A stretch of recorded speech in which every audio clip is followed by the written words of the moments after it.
So I debated on whether I was going to do a Zion video after only one game and playing 18 minutes.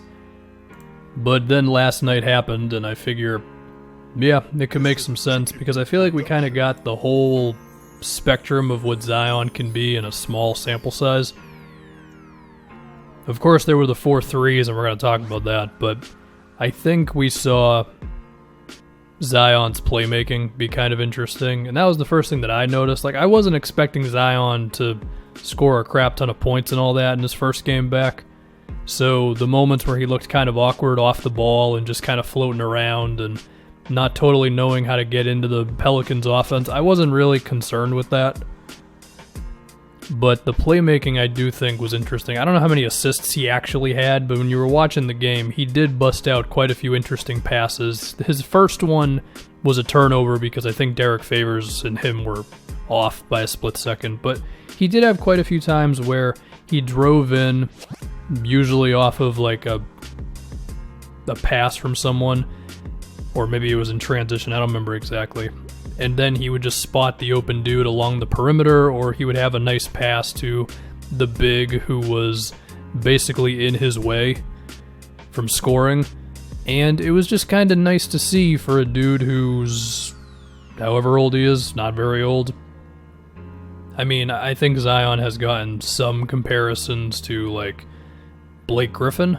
I mean, a healthy Blake Griffin is like a top 10 player. It's just Blake Griffin hasn't been healthy that much in his career.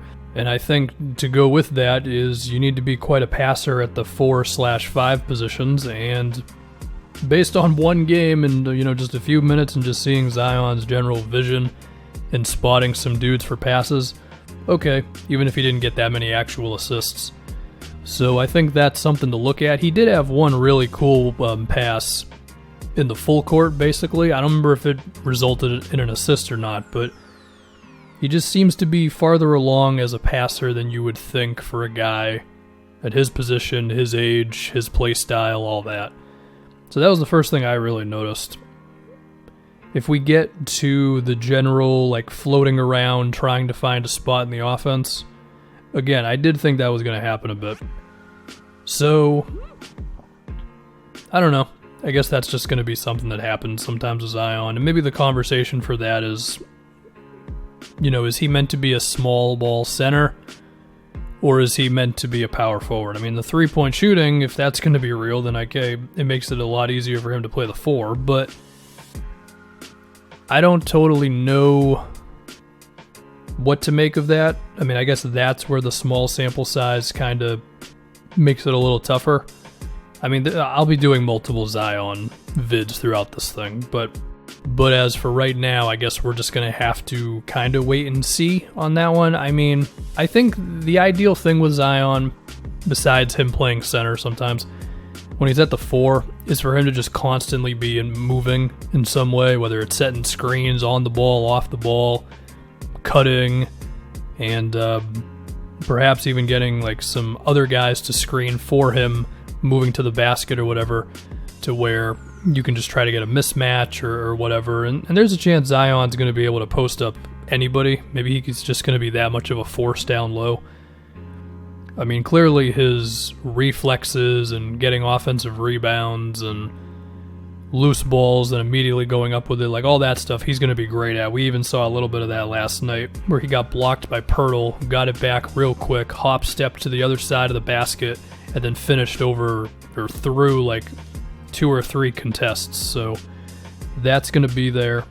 And then we had 2 other plays. One where he got really, really high for a defensive rebound over, I think it was Pirtle again.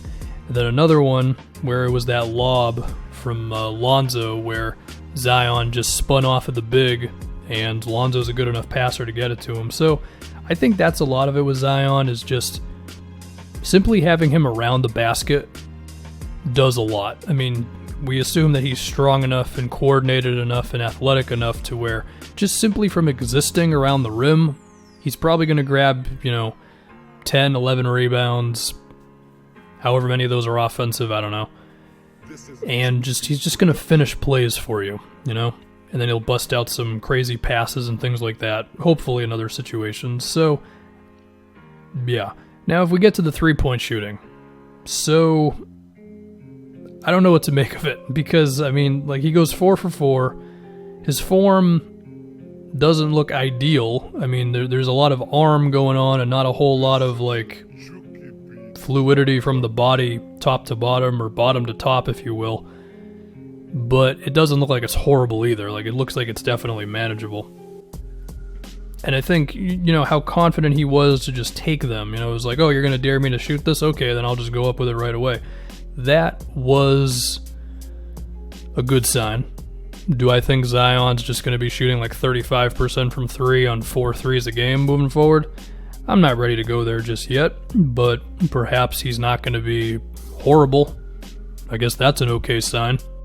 And again, that could help his position thing, because that could be a constant conversation, like what position should he really play, 4 or the 5. He'll probably play both like he did last night, but basically if those threes are going in, it definitely makes it a lot easier to be like, all right, you can play the 4 next to Favors, then we'll move you to center, and you could space out the opposing big if you're really threatening from out there, but we're probably a long way away from that being certified, you know, whether you really need to defend him out there or not. He could have just had a hot shooting night. Definitely happens, but yeah.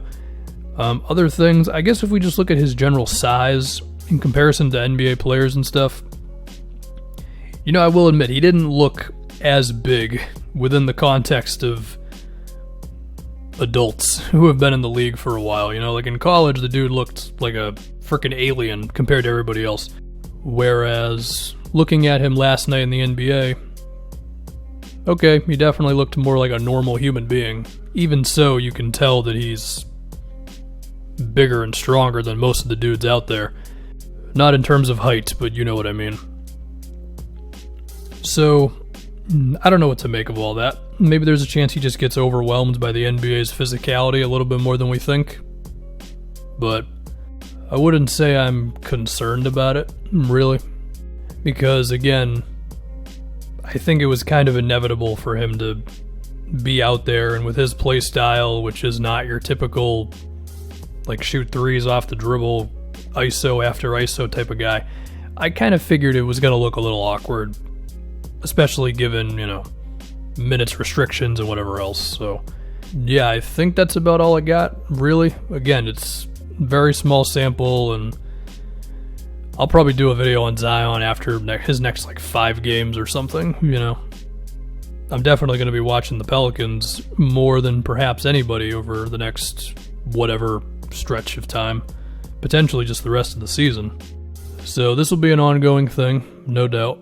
But after one game, even outside of the threes, just the little things Zion did, even if it didn't result in points or rebounds or assists all the time, it was like, okay, I get it. And then, of course, hitting 4 straight threes, and then also the lob, the putback, and the rebound where he jumped to the ceiling over, I believe it was like a 7-footer, were all pretty nice as well. So, Zion's debut for you.